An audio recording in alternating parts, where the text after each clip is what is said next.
வணக்கம் நண்பர்களே, நான் உங்கள் நண்பன் விஜிபி. நம்ம சேனலை ஃபர்ஸ்ட் டைம் பார்க்குறீங்கன்னா சப்ஸ்கிரைப் பண்ணிக்கோங்க. பிடிச்சிருந்தா லைக் பண்ணுங்க, ஷேர் பண்ணுங்க, கமெண்ட் பண்ணுங்க. வாங்க வீடியோக்குள்ள போகலாம்.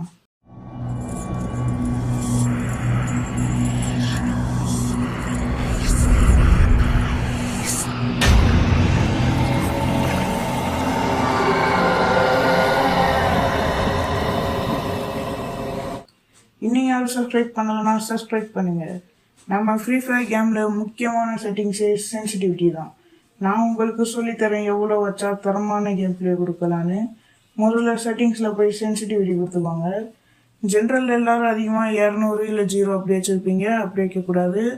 178 வச்சுக்கோங்க, அதான் கரெக்டாக இருக்கும். அப்புறம் ரெட் டாட்டில் 122 வச்சுக்கோங்க, அதுதான் கரெக்டாக ஹெட்டுக்கு லாக் ஆகுது.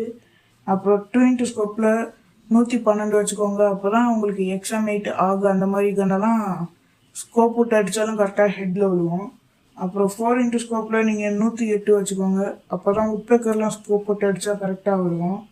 ஸ்னைப்பரில் 108 வச்சுக்கோங்க, அது ஹெட்ஷாட் அதிகமாக அடிக்க முடியாது, இருந்தாலும் பாடி ஷாட்டு கரெக்டாக அடிக்கலாம். அப்புறம் அதில் ரொம்ப முக்கியமான விஷயமே செட்டிங்ஸ் மட்டும் வச்சா போதாது, ஹெட்ஷாட் அடிக்க நிறைய ட்ரைனிங் எடுக்கணும். அப்போ தான் நம்மளால் கரெக்டாக ஹெட்ஷாட் அடிக்க முடியும். ட்ரைனிங் எடுக்கிறோம், மண்டே சிறப்பாக விடுறோம். நீங்கள் என்னோட கேம் பிளேயை பார்த்துருப்பீங்க, அதில் நிறையா ரெட் கலர்லாம் தெரிஞ்சிருக்கும். இதே மாதிரி உங்களுக்கு வரணும்னா நான் சொல்கிற சென்சிட்டிவ் வச்சு விளாண்டு பாருங்கள். இது உங்களுக்கு யூஸ்ஃபுல்லாக இருக்கும்னு நம்புகிறேன். அப்படி யூஸ்ஃபுல்லாக இருந்தால் லைக் பண்ணுங்கள், ஷேர் பண்ணுங்கள், கமெண்ட் பண்ணுங்கள். மறக்காமல் சப்ஸ்கிரைப் பண்ணுங்கள்.